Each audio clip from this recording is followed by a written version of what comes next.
Okay, good afternoon, everybody. I hope that you can all hear me well. And thanks to the fantastic technology, I think you can also see me. My name is Željko Jeftić. I work for ERTICO ITS Europe, where I'm Deputy Director for the Innovation and Deployment team. We have approximately 25 fantastic colleagues who are working on multitude of activities. We are all in a lockdown right now, and we are all working from home, basically.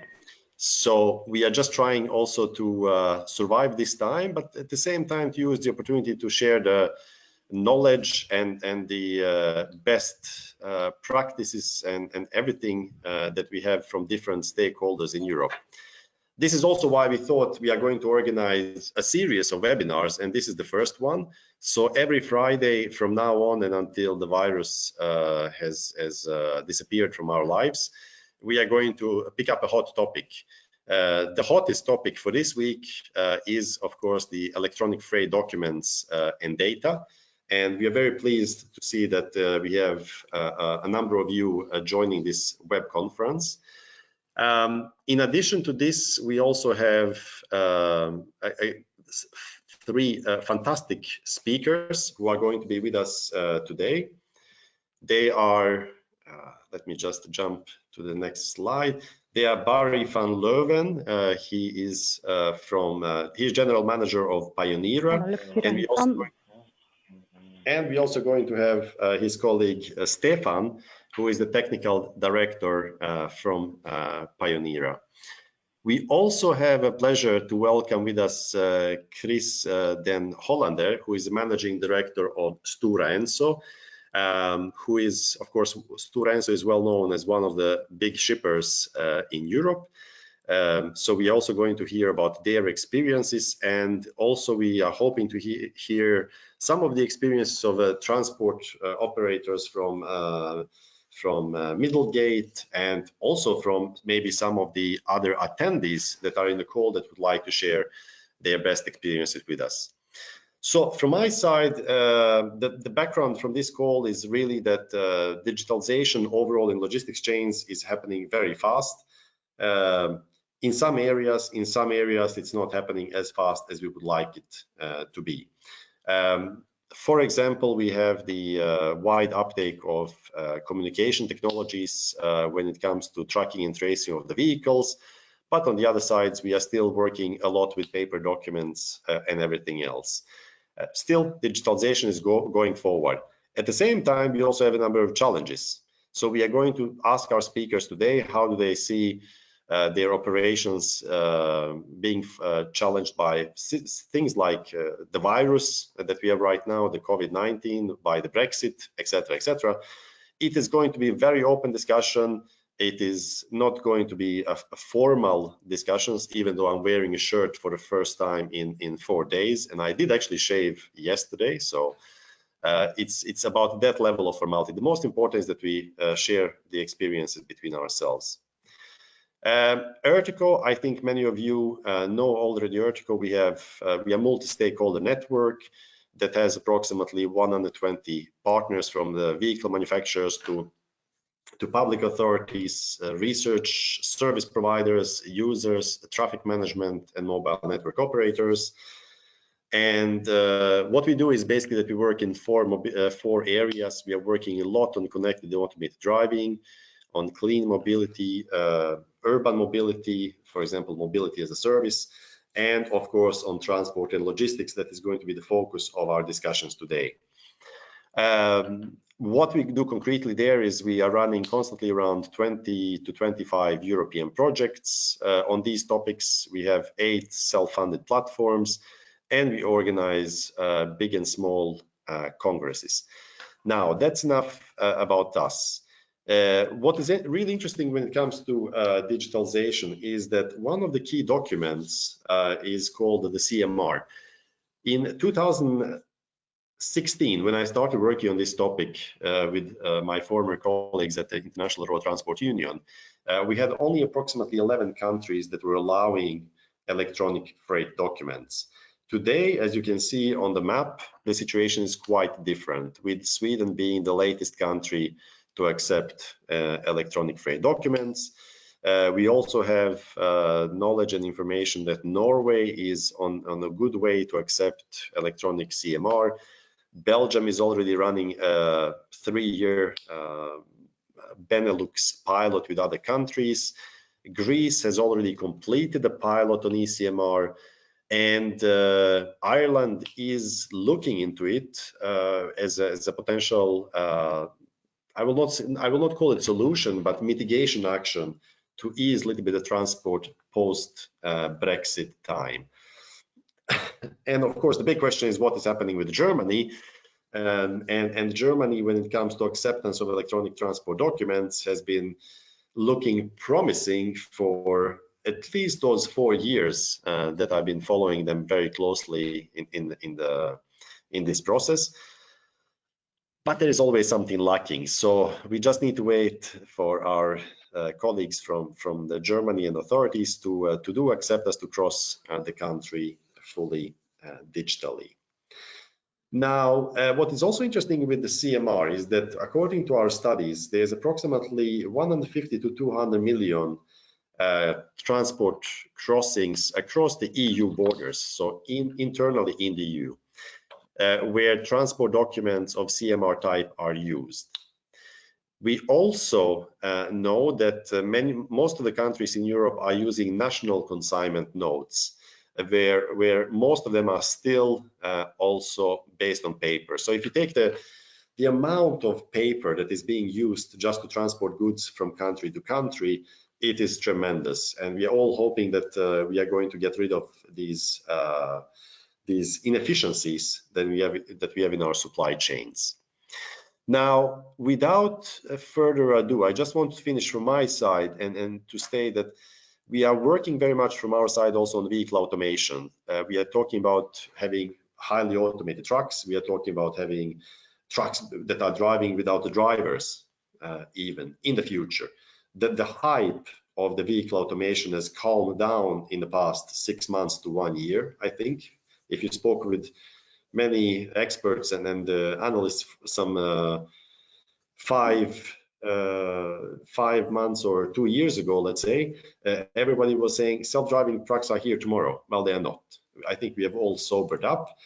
But one thing is also that we need to reflect on, if it's taking us, for example, 20 years to implement Europe-wide eCall, the emergency call system, if it's taking us 20 years to standardize our tolling equipment across Europe with the European electronic tolling system, and if it's taking us, we are now 1 decade into digitalizing consignment nodes in Europe since the electronic CMR was established, and we still have an uptake of, my estimations, of less than 1% of all of the shipments that are in Europe that are actually using electronic version of CMR compared to paper. We still have a way to go. And what is also clear is that there will be no driverless truck if you still have a bunch of papers, CMR or any other papers that we still need to carry by somebody and to get it signed by the shipper, by the trucker, or by the receiver. So it is one of the most interesting fields that we can imagine right now. It is not as sexy and media savvy as automation of the vehicles, but it is a super important field. So this is also why I would like to thank all 3 speakers for being with us in this interesting discussion. And without further ado, I would like to give a word to Barry, and for him to introduce us to his view about supply chain digitalization, where we are today, how we are going forward. So Barry, the floor is yours. Thank you, Jacco. Good afternoon, everybody. Thanks, Jacco, for the nice introduction. If it's possible, I want to be the presenter for a very small, I want to use some slides during my, okay, share screen. There we go. Okay, wonderful.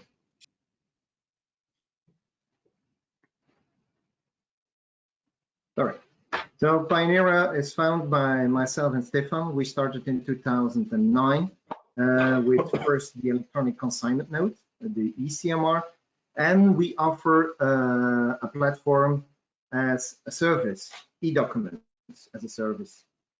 We believe in community, so Stefan, the technical director, who's coming later on, will discuss some things why we choose directly for a community platform, because it's very important for the future that communities can collaborate, and collaboration and digitalization is very important. So we offer in our platform a generic solution for digitally signing documents. Very important is that we are not a primary layer. We use the existing systems. So there is not that much of education information. You can integrate it directly in your own systems, and it will help you out. So the most important calls, and I think we are the biggest platform in Europe since 2019 with the most different e-documents. We have eCMR, electronic consignment note. We are in the waste solutions. We have 93% of the waste industry. Belgium, the Netherlands, we have move documents, France.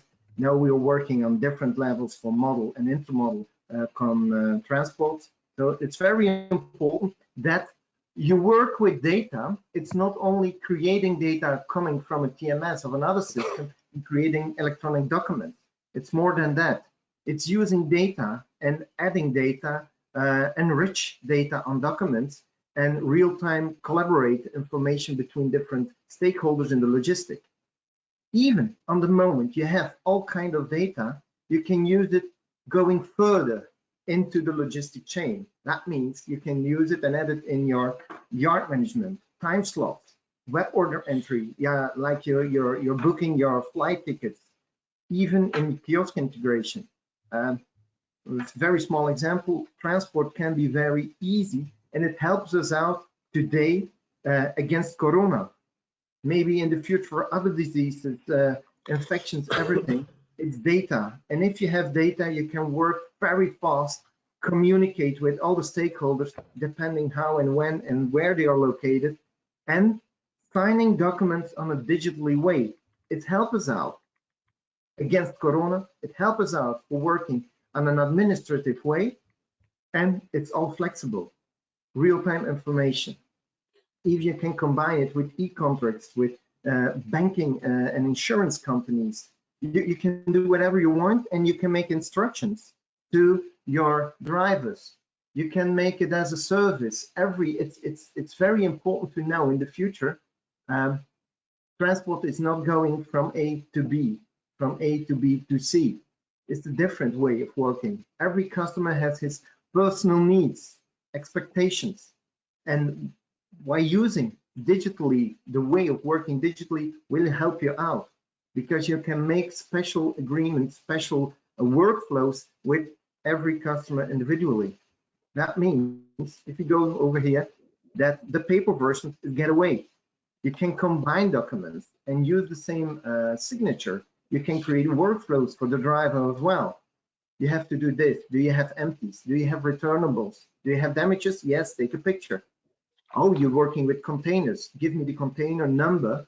Oh, take a picture. Because every human manually input can be slow up the transactions and make mistakes. On a digitally way, you can make it very fast, and you can make it by using databases manageable. Further on, always available of information is the next one. We kept all this information for 7 years. You don't have to make copies, you don't have to make prints, you don't have to archive them, and you get away of the manually sign up information on the documents, where you're later on to have no longer have any more discussions. You can act and react on a real-time basis. Historical information, information that is very specific for special treatment, special transport, very important as well. And this slide, it's very important for me, and shippers and transport companies use this because this is very important. This information is taking away up to 75% of your administration. a lot of calls, emails, and communication will disappear by using digitally information. Every time you use on your smartphone, on your board computer, on your electronic device, the possibility of using the eCMR, every time you make some changes in the eCMR, we making a status, a date, and information. It's planned, it's issued, it's signed for pickup. Even we make on maps locations. So when a driver accepts your order from a shipper, on the moment he has accepted, he only has to add the license plate of the truck and the name of the trucker, because it's a mandatory field in the eCMR. That means then on the moment the transport company says, I give it to that person who's gonna drive with your goods, you get a location, you have a timestamp, and you have a stamp on a map as well. Okay, the goods are loaded. That means he will, within 5 or 10 minutes, he will leave the plant and coming your way. And then it depends on the traffic and everything else, what would be the next step. So you have a fully transparent information sheet and cycle with all this information. If you go back in the next couple of years, you always find your information. Even the documents, you can upload documents while the driver is on the way. You can give him special instructions to go to a plant. Instruction movies, when it's the first time he goes to a terminal, you can say, are you aware? Do you have glasses, a safety jacket, safety shoes, whatever? He has to add, like you download an app, the agreements. Yes, I'm aware of that. I'm agreed. It's very important for shipper and transport companies to know, for insurance companies, that this information is known by the driver individually. Yeah, Barry, can I just ask you? Yes. Ask you one thing. Having worked with a number of different transport operators and shippers, my impression is that people like to use with paper documents. Well, for one, they've been working with CMR for 40 years, so that there's this. The process is already in place. They know how to work with it, and they have the routines. However, I also get the impression that if you compare 5 different transport operators and 5 different shippers, you will identify that actually all of them are using kind of CMR paper version today, and they have their own processes that are quite different from each other. So the paper is offering us flexibility, and these flexibility are sometimes not in line with the UNEC regulations. For example, who is signing the paper, when do they sign it, etc., etc. We also have online Jurgis from Lithuania, who is also operating one of Bunasta, one of the biggest customs agents in the region, and you know, he was also dealing a lot with documents. So he was also asking us to highlight the role of customs agents, because there's so many different stakeholders and so many different usages of the CMR paper. Is the digital version still going to be able to allow us differences in processes and differences in operations as we have with papers today? Yes, absolutely. We, like I was saying, we started in 2009. Gladly, we changed our way of working during that time up to 2020 today. And around 2017, we changed and we didn't go directly to the transport companies anymore, because it was a little bit the chicken and the egg. It's very difficult. It's a very conservative market.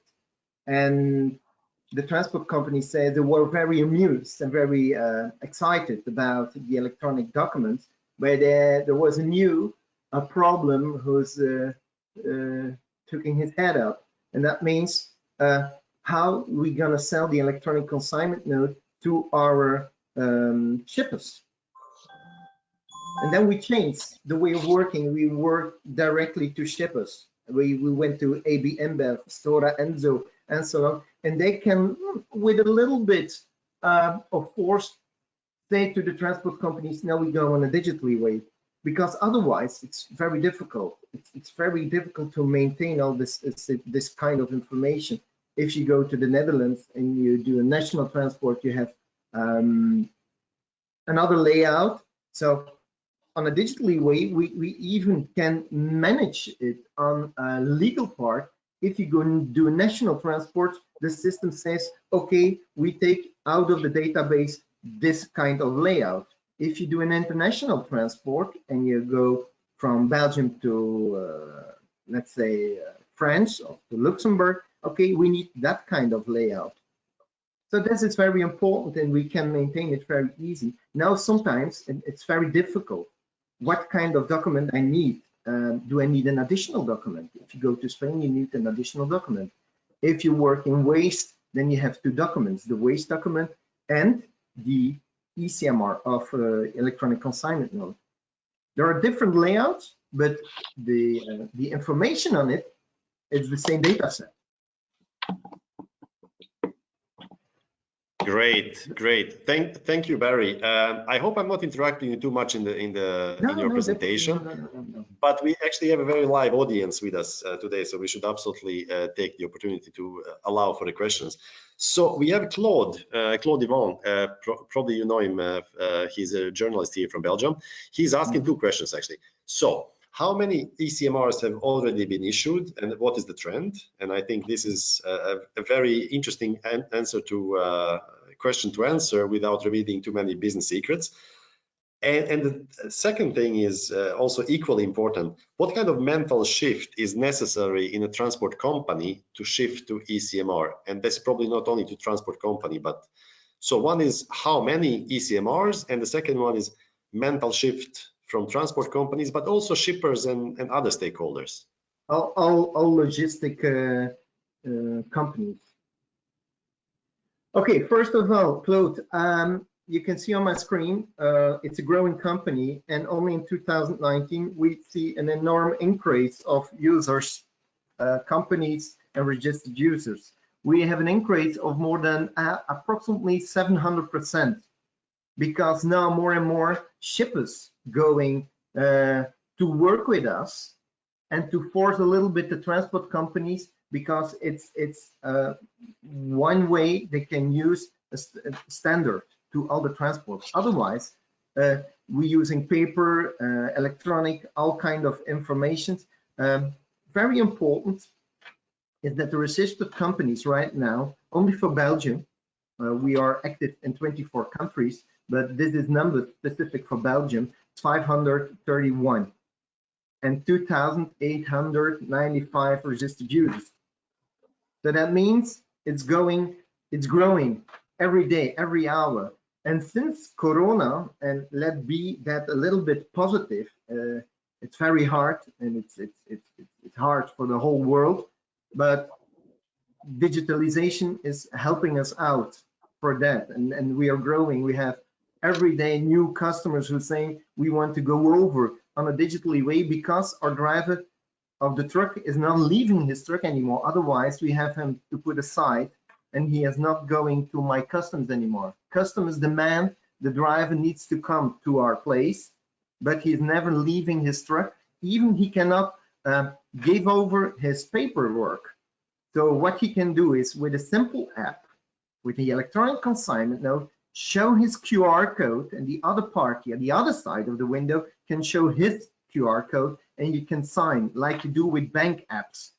So this is very important to know, that we can create a very fast lane, the green lanes, and very fast information. The driver appears, do this, and digitally signing all the documents without handover of shaking hands or do something, even signing on glass, while using a digital hand signing signature.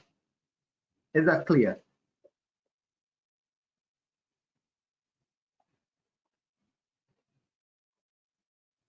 Hello? Okay. Even Sorry, what you can do more. Sorry? Go ahead.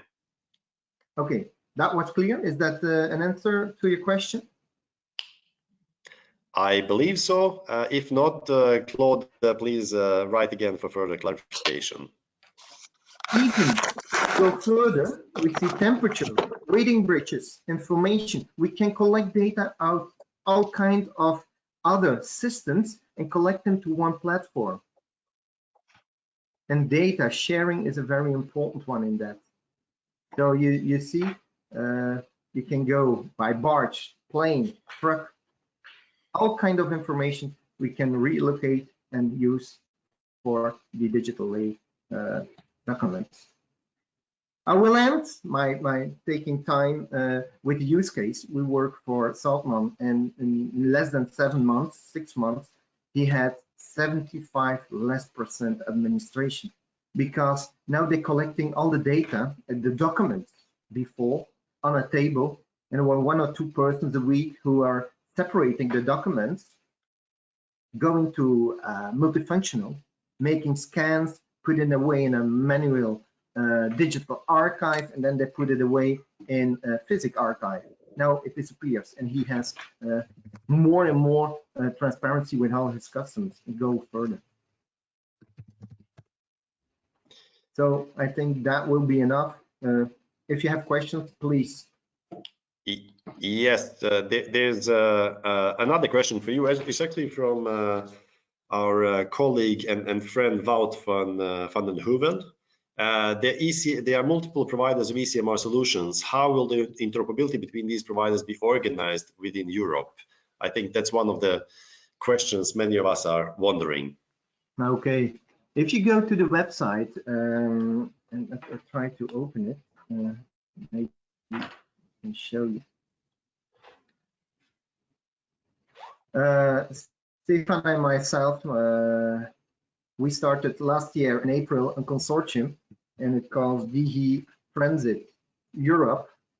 We have an agreement at this moment with different eCMR providers, and we started a consortium, European consortium for interoperability. And today we are working on the last, we're putting the last hand to Pioneera and Collect and Go for the first drive. We have a customer, both we have the same customer, and he wants to use the system in the Netherlands and the Belgian border, and therefore normally at the end of April we will have the first case with interoperability. So it doesn't matter if the trucker use in that case Collect and Go, and the shipper use Pioneera. The system will go online and will be interoperable between the different systems. So first case, Pioneera Collect and Go, and then we will do the rollout with the other partners. It's an open consortium, so if other parties, it's not only eCMR providers, we have Sensolus, they created the track and trace devices. We work with them for Airbus and SEAT Spain. So all kind of companies working in digitalization are more than welcome to join the Transit Consortium. Very good. This is a very kind offer. Thank you very, very much. And I'm sure we will come back to these discussions as well. But we also had actually Claude, who was encouraging us to hear also from Stora Enso experiences. So we would just like to shift over to Chris and to hear from Chris about your own and Stora Enso's experiences of transport today across Europe. What are the challenges? Where do you use digitalization in Europe and beyond, and how does this work for you? So Chris, please welcome. The floor is yours. Okay, thank you. I suppose you will interrupt if you don't hear me well. Do you hear me? We can hear you very well, thank you. So I want to tell you here the story about the eCMR at Stora Enso in Ghent in the middle of Belgium, where we have a production plant of paper for 550,000 tons in total. We receive for that about 1 million ton per year in by truck in waste paper, where we sort part of it. So we're selling also some board in bales, about 300,000 tons to the market again. So we are pretty big when congesting the roads, you would say.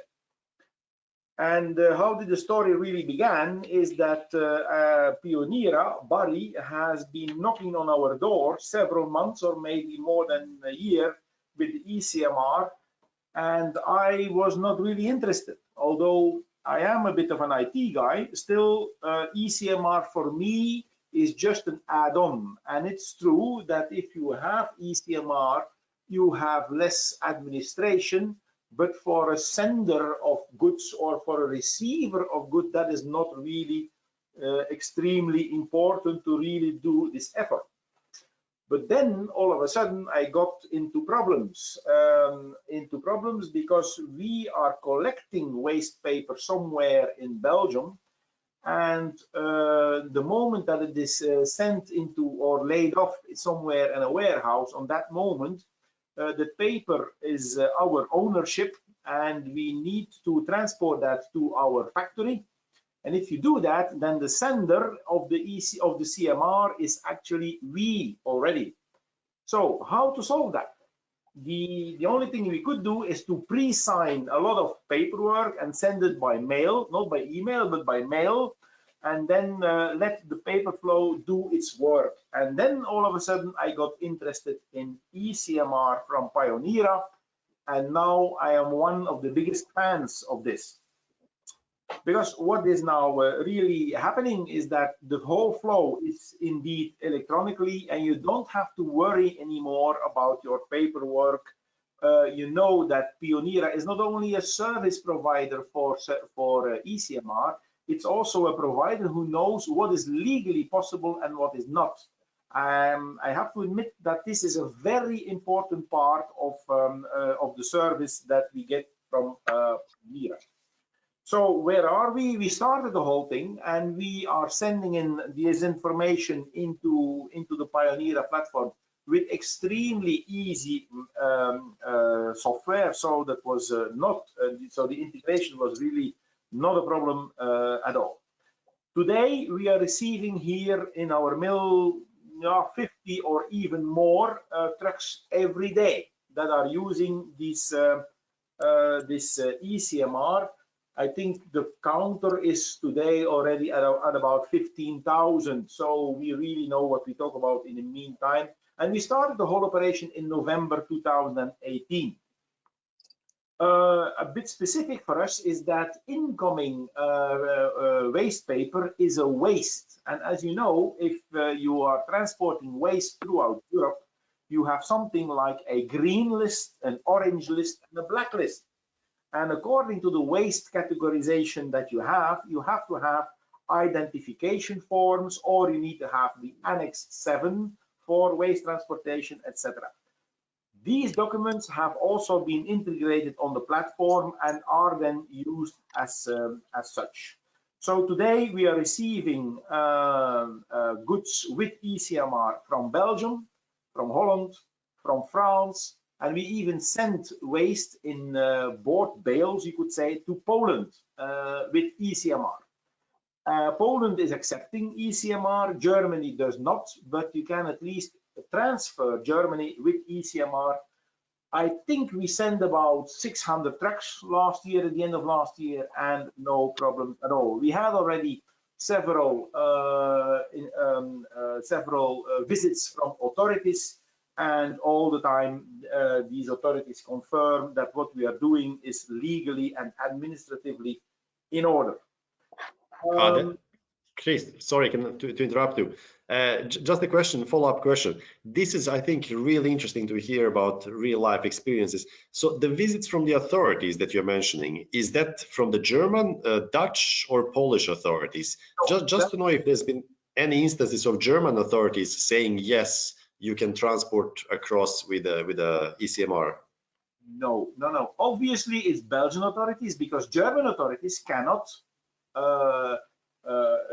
approach me, of course, because I'm in Belgium. You know what I really like to have happened in the whole thing is that one of these trucks should have been stopped in Germany by German police, and then let's see what happens. And unfortunately, that was not the case. So we didn't get the fine. I would have loved to get a fine, I think Barry as well. But then you could really tell So again, I think for the audience, I think it's the IT and the service that Pioneer is giving is of course very important, but the underlying way they can handle and they can negotiate and they can check these legal things in all the countries of Europe is for me as important as the tool itself. Now a little bit to the pitfalls that I have to bring it into life. One of the big problems that we have with Pioneer is that you need to have at least 4 different parties who have to join. The company that is loading the truck needs to be in. The company that is receiving the goods have to be in. The loading place have to be. The transportation company has to win, the drivers have to be in, the sub-suppliers who are then taking over these transports. So all these guys have to be convinced that they can work with these platforms, and that is really something which you may not underestimate. As an example, if you want to have an app on your phone, then you need to have a phone, a smartphone. So the first thing that I did is walk around on my parking lot and to let these drivers all show their phones. And guess what? That was really a challenge. You had these very old Nokias. You had the phone of the driver, but it was his private phone and his boss was not able to use it or not allowed to use it. You had another one who had his own phone, but his boss was paying something. You had somebody else who has a phone from his own company, etc., etc. What we see in daily life is that I cannot scan the QR code. Yeah, why? Because my phone is empty. The battery is broken. I forgot it at home. I didn't pay for my data connection, so I cannot connect it to the internet, etc., etc. So you would not expect such problems, but that is a real problem and it's really something to do. I have to admit, I compare this a little bit to Facebook. It will be a success only if there's a lot of people using it. But you see that Pioneer is very well on the way to cover an extensive lot of companies.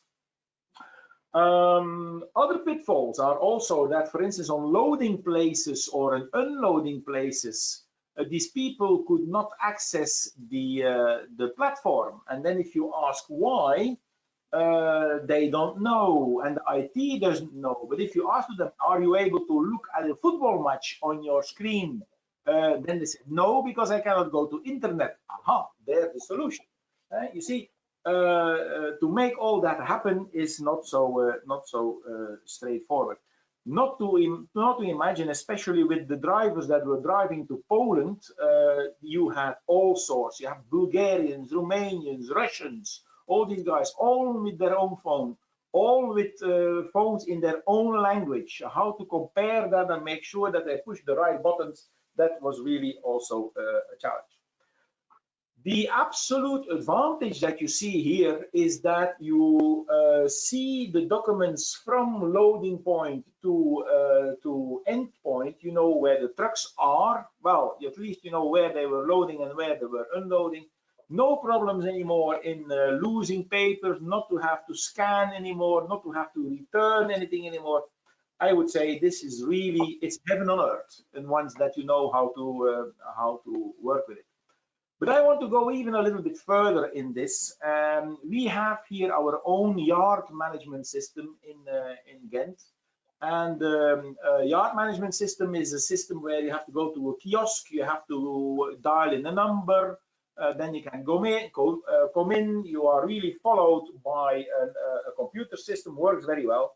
But what I want to do now, I want to really give the key of my factory to Pioneer and make sure that it is Pioneer who will allow the guys to come in. It's Pioneer who will open my gate, and it's Pioneer who will read the amounts of my scale. And when the truck is leaving, I know that the documents are signed, that the documents are on the right place, and I will also receive from Pioneer the amounts that were loaded or that were unloaded. And that means that I can cancel pretty important investments into screens that have to stand outside, etc., etc.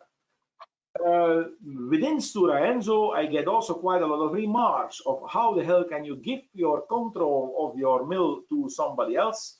I know that it's a topic, but I think this is really the way forward. So I am very enthusiastic, and I will remain very enthusiastic. Did I sound enthusiastic enough?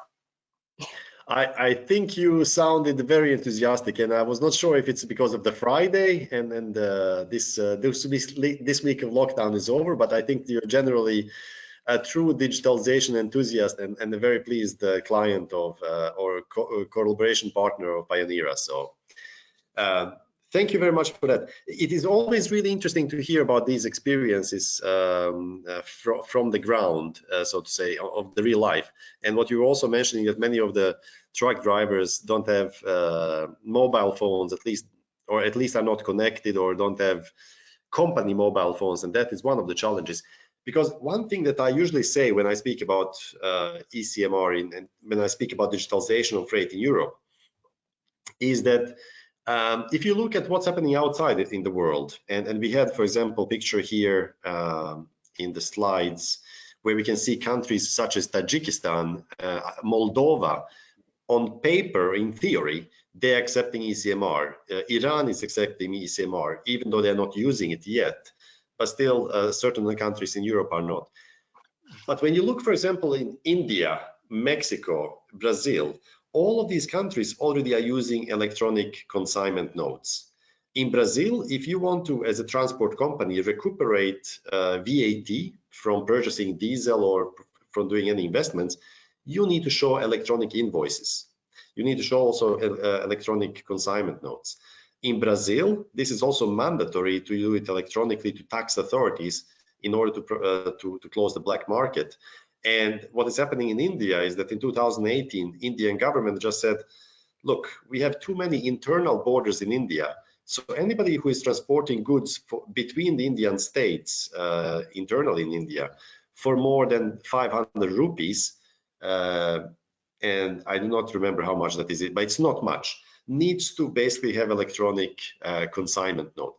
So if we can digitalize the entire goods transport flow in India, Mexico, and Brazil, I don't think we in Europe have enough excuses to say it's too expensive or anything else. But you're absolutely right. We still need to find a way to convince the right stakeholders to still invest fully in digitalization in Europe. Well, yes, perhaps the last thing is that is important to me. When my yard management system will be up and running, I will then start to tell to everybody who comes to the mill, you have to do it via eCMR. If you don't have an eCMR, you're not allowed in anymore. And then I will even sell smartphones at my gate if you want. But no smartphone, no access to the mill, period. Excellent. And you are in the driving position, so to say, being the shipper and being the one that is procuring transport services across Europe. And if I can just jump over, because we have a lot of questions, and I'm very pleased and surprised and overpleased by the number of questions. Let me just see if there's a couple of questions that are related to you, Chris, or because a lot of questions are more towards Barry, I would say, considering the electronic FDI regulation. And the one thing that I promise is that we are absolutely going to answer every single question before we finish. That means that we probably will run over time by 2 hours, but we will. It's more important to have a good debate and good discussion than to rush through the things. Jurgis from Lithuania, from Bunasta, is asking, what is the biggest issue of using eCMR? Habits, law, governments, companies, transport associations. So I think we have already mentioned some of these aspects today, the practicalities on the ground. Why we cannot transport goods with eCMR between, for example, Sweden and Lithuania. Both of these are now officially parties that accept eCMR. You cannot use Sweden as an example because Sweden just accepted eCMR 2 weeks ago, and it takes 90 days before actually before that comes into place and Swedish authorities start accepting eCMR. So in case of Sweden, yes, you will be able to use eCMR between Lithuania and Sweden, but from what does that come? From May, most likely. All of the other countries, you can already use it now. Barry, we have another question from Wout for you. Understand, Barry, about Digitrans, but how are you going to convince all IT suppliers, enforcement bodies, and governments in Europe to conform? Oh, this is something that Stefan better can answer. So please, Stefan. Yeah, well, I think if it comes to interoperability, you have to, of course, you have the service providers, the eCMR service providers, the eCMR providers that need to be interoperable. Of course, you need also to have an interoperability with your, for example, the systems that are being used by your shippers, your transporters, and so on. Even your end clients, because eCMR offers an e-document in tool, offers a lot of visibility for all those systems if they are connected, of course. Now, this is not something that is really easy. We started in 2009. There was only the eCMR protocol. The only thing you can use from that is that you have something that says, okay, you have to sign using digital signature, and that's it. No guidelines, no standards on, oh, you have to use this format. So as we started, then the first thing we did is, of course, you need a data model. You need an API, you need to publish services. We chose to do that by using REST services, SOAP services that are, how do you say, more or less platform agnostic, technology agnostic. But of course, these must be consumed. So we started talking with most of the suppliers of TMS systems, ERP systems, WMS systems, and this is also some of the barriers that we have towards adoption. Is that, of course, we are with we are with a number of eCMR providers, and we all have our same standard. We all have different standards. Now, this is why, for example, Pionera, we co-founded the DigiTransit Consortium, and we also are, for example, we are a member of GS1 France, we are a member of GS1 Spain. We participated not as an expert member, but as a member in the UNCFAT eCMR project. So, but as I'm talking here, also you hear that there are several initiatives of standardization, and this is not very easy. So what we see also is that, for example, Jelko talked about the Phoenix project. We are a partner in the Phoenix Consortium. We have a strong belief that this level of federation interoperability between cloud platforms will also help better in having a good interoperability connection between the systems. Does that make sense, Jelko? Yes, absolutely. No, absolutely. I think the interoperability is one of the key points. We are getting a lot of questions also from the colleagues about, for example, from Short about, let me take one question about the how would you approach the electronic freight transport information regulation? So this is what European Commission is working on right now. And what is your vision on building the federated architecture? Which are the challenges, basically? So how do you, Stefan and Barry, and everybody else see the work that is being done by the European Commission within DTLF and other bodies? I think it's an extremely useful and extremely important that we have such groups like DTLF, and which resulted in Phoenix and Federated, because of course, as an eCMR provider, there is also another stakeholder that's very important, and that's the government and the instances that do the road controls and so on. So there you also need certainly an how do you say, a uniform way to communicate and to let them be able to access that data in, of course, the legal framework that they can operate. And that's why we, as Pionera, we are very much engaged in these organizations and these standardization bodies. Yes, and I think, of course, we're mentioning Pionera now, but as we've also heard, there's a number of other suppliers on the market, and it's healthy to have multiple stakeholders in the market. So that is very good, and we need to make sure that we all have all of you coming together and digitalizing. Let me take another question from Thierry from GS1. Hi, Željko, you mentioned flexibility with paper docs, but flexibility can only be achieved if various solutions of eCMR are interoperable. DigiTransit is one initiative, but with GS1, we also launched a working group with all solution providers to ensure validation of the events, whatever the solution will be. Pionera is part of this group, and together with all of the other suppliers.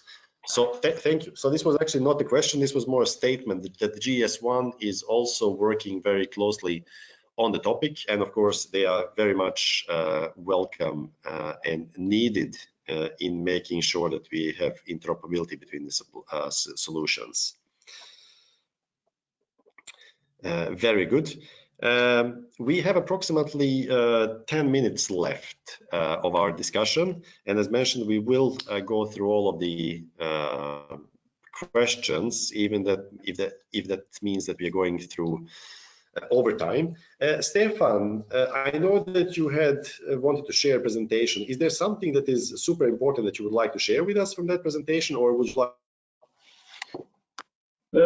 Not really. I think my presentation was going to be a little bit about, I think, a summary of what has already been discussed here. Okay, very good, very good. So maybe yes, let's make this presentation interactive, and if there are still some fantastic, fantastic questions now. I have one thing, and that is also, I know that we have a colleague with us, hopefully. Let me just double check in the system. Annelies from Middlegate, which is one of the transport operators. Annelies, if you can hear us, can you maybe tell us a little bit about your experiences? Because I know that Middlegate is working on transport towards the UK. Do you see effects of Brexit, and how do you see eCMR as a potential solution to the mess that Brexit is creating? Hi, good afternoon. I hope you all can hear me very well. Thank you for the introduction. Indeed, like we are a transport company who is specialized in groupage or going daily basics to UK. And I have to confirm what Chris already from Stora said, very enthusiastic. We started a year ago to use the eCMR together with Pionera, and I have to say most of our clients were very enthusiastic to make the switch. It's also at a point that we are saying If the clients don't want to work with the digital CMR, we don't rather want them as a client anymore. It saves a lot of time in administration, and like Barry mentioned before, at least 75% of our administration is gone. Especially with times like Corona at the moment, I can confirm drivers are not allowed to leave their trucks at the depot. So it's an easy solution when they can use the digital CMR. Also, it's very safe for our office staff. They can work from home. The digital CMR is coming straight into our system, no waiting time anymore, and we can invoice straight away.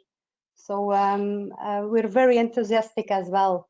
So I think it's also for the Brexit is going to be a perfect solution. All the information is directly into the system when we are arriving here in Zeebrugge to make the crossing to UK. Customs can check it straight away. There's no delaying anymore. So I think it's the perfect solution for every transport company. Excellent, excellent. So so the customs are both UK and the Dutch customs today using eCMR, and they have possibility to access it, and because one thing is to know that in theory they can do it, but the other thing is, do they actually do it? Have they started doing it already? They're not starting to do it already. At this moment, we did a few tryouts with customs, with UK side, and it all seems to work very, very well. So we don't see any problem with Brexit later on this year. I don't think we're going to have a lot of problems with that. So that is very interesting. Thank you very much, Annelies. By the way, can I just ask you, do you also recognize some of these more down-to-earth problems? For example, drivers not having the right mobile phones or not having data? I can see what Christoph Stora is saying. We have another solution for that because we're working with an onboard system on board of the trucks from Trimble. So it's like a tablet you have at home.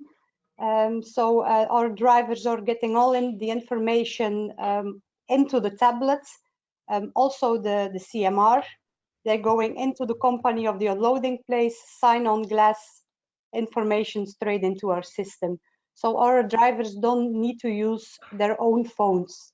And then for subcontractors, we're using on their own phone the app from Pionera. Excellent, excellent. Very pleased to hear about the improved efficiencies, and I think eCMR has been holding promise for so many years, but it's really pleasant to hear from both of your sides that by going digital and by avoiding paper CMR, we can actually save 75% of administration costs, which of course I can manage in your case is a quite significant amount. If you know, we process at least 500 POD CMRs a day. You can imagine how much time and money it saves for our company. Wow, that's fantastic. We will come back both, I think, to Chris and to your Annelies, because we are going to prepare a follow-up news about this for the ERTICO website, and we would love to get some of these quotes next week. It's really great to hear about the usage. Thank you very much. Thank you for your time. So let me just go and see the questions. If there's a number of questions that we have not answered yet. EFTI, I think Stefan has already briefly touched upon that. We are also talking about from Short. So Short had an interesting question. How can we share logistics and transport data in a way that governments in Europe can organize their city mobility? For example, mobility as a service, etc. So we are talking more about urban aspects. Real-time data sharing for an optimal traffic in the cities. Barry, Chris, Annelies, Stefan, do you have any views on how digital data, not only eCMR, I believe in this case, could be shared with authorities in cities to improve city mobility? Difficult question, because I think this is more something like you should be asking telematics providers. If I understand the question correctly, I think if you know, okay, there is a transport happening and it will be, or for example, the route is planned and it passes a city, or if it goes through a city. These kinds of information is not something that really is part of the documents. We're collecting and publishing en route events, but more on the level of, I think, handover of the documents, signing of the documents, and so on. Of course, we integrate with telematics providers, but I think if you really want to know where the truck is, or if he is coming into a city, then that's more something that would come from their data. The only thing I see there is that it's there may be legal issues by sharing that data to governments, or so. Even if may I suggest something? Today we're collecting data and we're creating documents. Normally, and especially for control instances, because they want to have on a screen, on a tablet, on a digitally way, a PDF with the same format, the same layout. Normally, if we work on a digitally way, we don't need documents anymore. We don't need anymore the PDF formats, the PDF layouts. If we have data structure and we give access to the government, to databases, and we can manage the data, it will be easier. But at this moment, at that certain level with the governments, they need in a control way to see a PDF document. And I think within 5 years, we don't talk anymore about documents. We talk about 100% data and data structures. Yeah. Well, maybe one thing that now pops into that I think about is okay, how can it improve, for example, the data that our platform has? How can it improve, for example, safety in cities and on the roads? And there I am thinking, you already mentioned it, Jelko, was eCall. And of course, for example, we're doing the documents for transport of waste, contaminated soil, dangerous goods, and so on. So we already know, for example, the goods, the dangerous goods. We have all the information, dangerous goods annex. Things like that could be used when, for example, they are in a PR cameras in front of the city, so that you can prevent that, for example, a truck with dangerous goods drives into a city, for example, or drives into a tunnel, and it has a tunnel restriction code. These things we can provide, but I think if we provide things like that, then there must be also how do you say, an infrastructure where we can push or a platform that can request that data. And I think Phoenix and Federated are there very interesting projects. And of course, a legal framework. We need governance, data governance, that, for example, if and auditing systems that we know, okay, there was that your data as a data owner was accessed by the government, for which reasons, and so on. Yes. Very good. Thank you, Stefan. So if I can just ask... Jacob, sorry, I'm interrupting you. It's interactive. So something else very important as well. Unfortunately. Yes. Okay. Go ahead, please.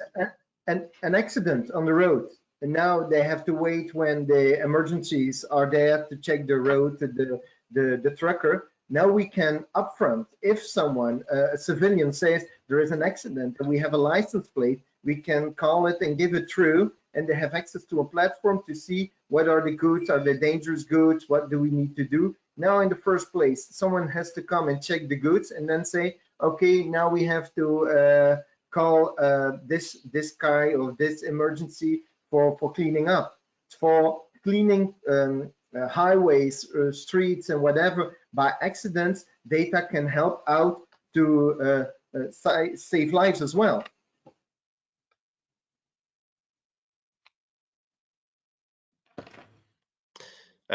Yes, very good. So let me just turn off the video to save some. We have a couple of other questions that I would just love to ask you. Okay, one of the questions is there any example of eCMR outside of EU? How do you operate this with China, US, or other countries? This is coming from Hilal. CMR, if you look at the picture of the eCMRs, CMR is very much also used in Eurasia. So we are talking everything from Ukraine to Russia to Kazakhstan, Turkey and Iran, many other countries. It is covering mainly Europe and Eurasia. It is not used currently in countries such as India, US, or other locations. I would say that US is behind us. They are still dealing a lot on paper document side. They just a year and a half ago introduced electronic tachographs that were existing in Europe, for example, for more than 15 years, I believe. But they are quickly catching up. The same goes with Mexico, Brazil, India. All of these countries have their own systems, their own templates for data sharing. They are not using electronic CMR, but still, as long as they're going towards digitalization, that is overall positive for everybody. And when it comes to electronic CMR and electronic CMR, we see also that countries such as United Arab Emirates already has issued presidential decree that they will accept CMR and eCMR in the near future. Oman and Saudi Arabia are also looking into both of these and are going towards that. But currently, they are not using them, and they're using various other alternatives that are more regional, if I can call it like that. Let me see if there's a couple of other questions.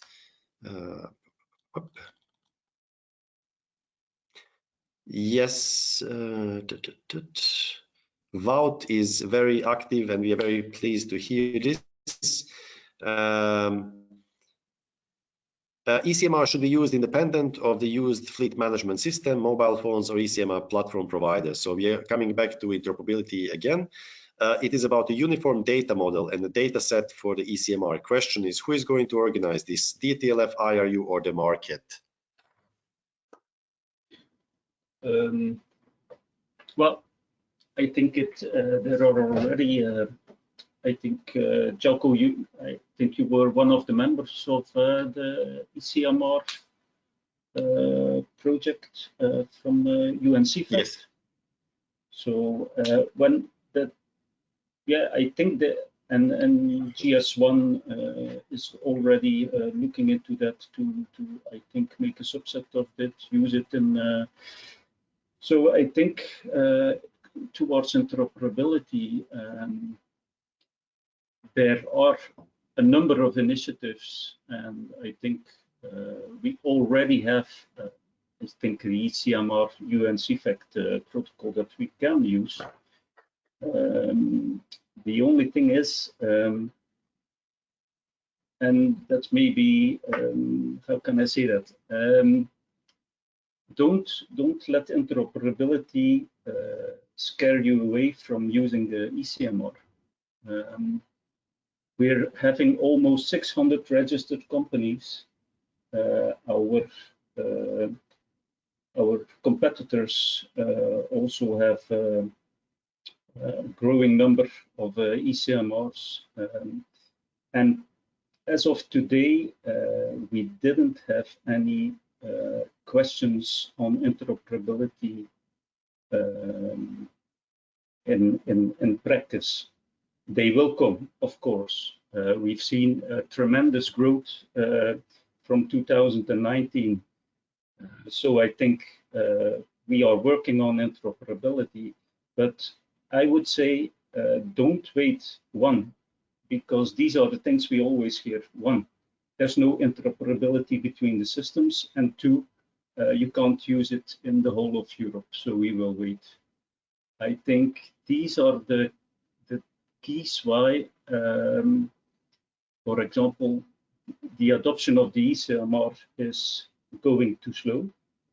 And second, why interoperability and standardization are taking a long time also. So will it come from the industry? Yes, it will come from the industry. It will come from the eCMR providers, I think. It's something that you see in other technical domains also, if you're talking about standardizations on queuing systems or other things. And will it come from things like TTLF, like Phoenix, like federated and standardization bodies like GS1? Yes, I think so. So thank you, Stefan. Is that clear? Perfect. Excellent. Thank you very much. I just want to finish the call on the two last points. We have a statement from Wout.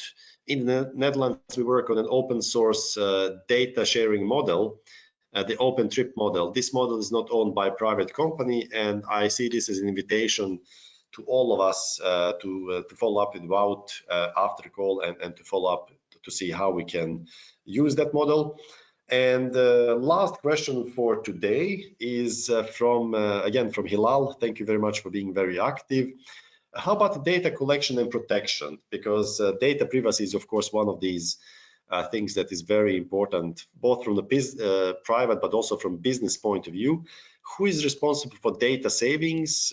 Who has the service, etc.? Barry, I think you might be the best one to answer that one.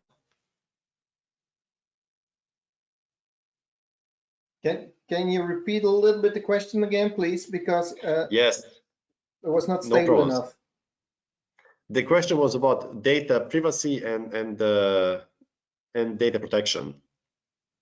Who owns data, and how do we deal with the GDPR and everything else? So again, and it's not, I don't want to answer the question. I'm going over to Stefan because he is the data guy, he is the technical one. He is dealing with that kind of information. So if we want to be... Thank you, Barry. Thank you, Stefan. Yes, send it over to him, yes. Yeah, no, okay. Well, I heard a number of things. I heard GDPR, which of course goes on, how do you say, personal data. Personal data can be the name, first name that we use on the document. So there, I think it's important that we know that legally we need to safeguard and archive the eCMR. I think in Belgium it's 7 years. I'm not sure about other countries, but I think there it's the same thing that applies, like somebody who writes his name on an invoice and signs that invoice. The invoice needs to be kept in archive for a number of years. So things like the right to be forgotten is something that is not applicable through that legal period of archiving. On the other hand, things like, okay, I want to delete my account. Yes, that's something that we need to do.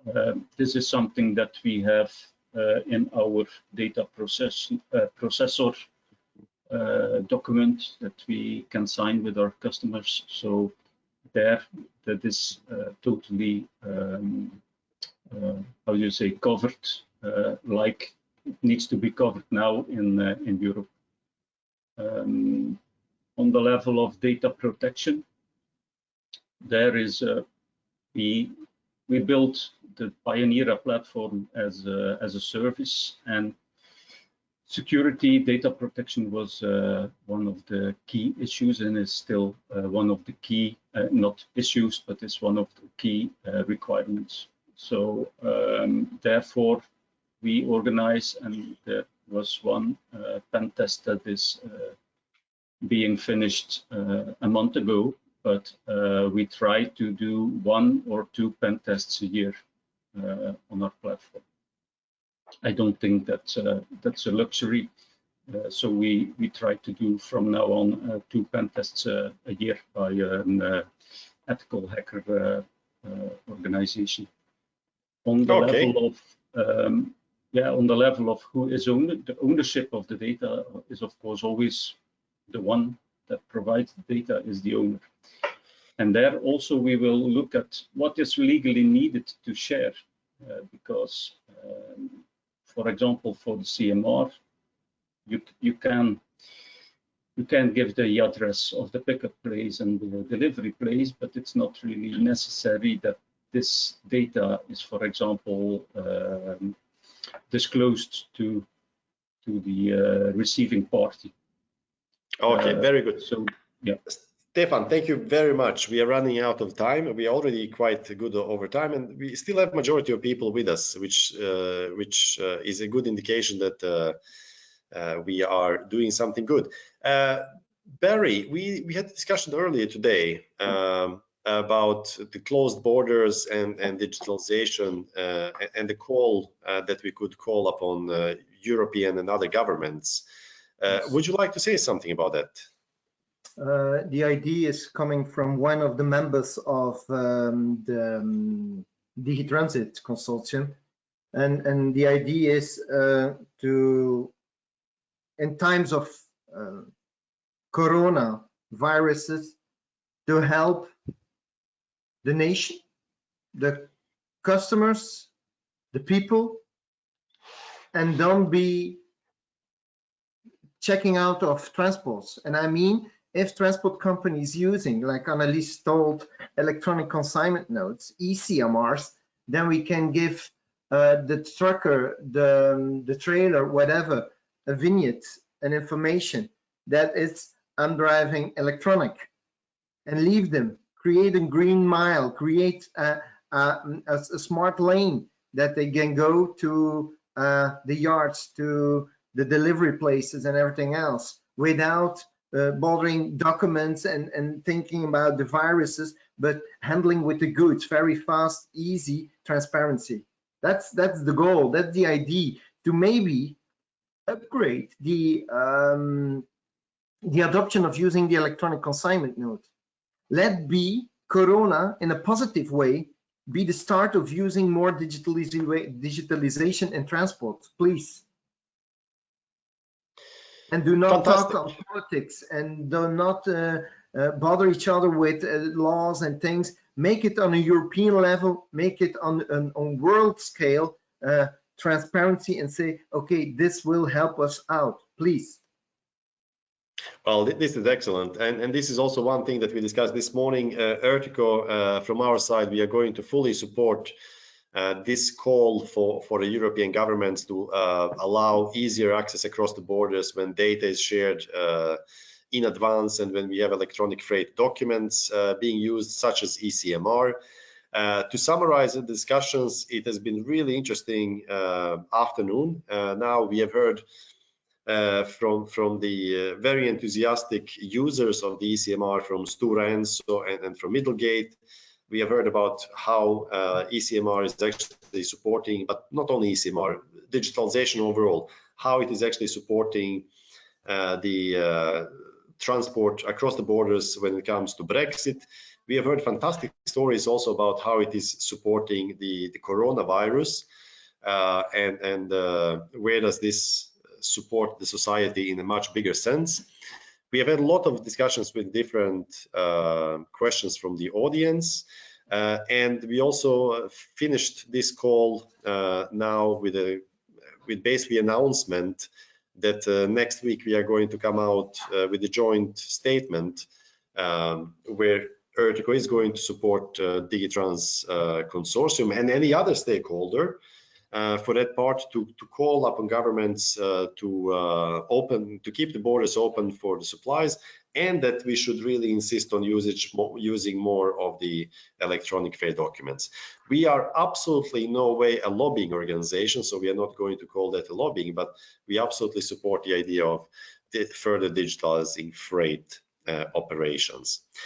So with this in mind, I would like to thank you, all of you who have been with us now for almost an hour and a half. I'm super pleased with how much we have heard and how much we have shared knowledge in this webinar. We are going to speak again next Friday at 3 o'clock, where we are going to be talking about a totally different topic, and that is mobility of service for people through mobility as a service. That said, I will absolutely not skip my daily job and pursue career in the web conference moderating.